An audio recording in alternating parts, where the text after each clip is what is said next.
I've got my list of things to do. It's my to-do list right there in this house.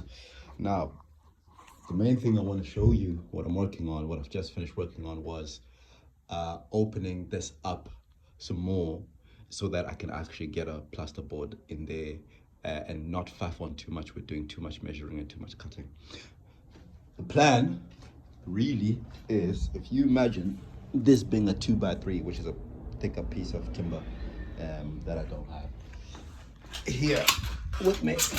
The plan is, because here we've got the thickness of the plaster, and then we've got the thickness of this, what I think is probably cement and sand or lime or whatever it is.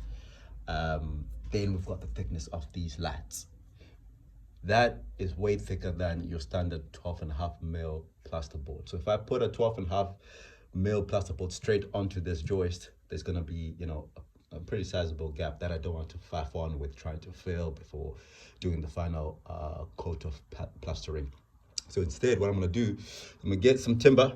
I'm gonna drop that timber to something like that on both sides of each of the exposed joists. That's here, here, here, here, here, there, and that one. And I'm gonna drop that down to the point where if I put a 12.5 mil board here, it'll just line up with the end of that plaster there. So it'll be about 3 mil below, 3 mil above this existing plaster. And then that means when I go on to lay on the plaster, it should just sit on there just fine. That's the plan. Fingers crossed it works.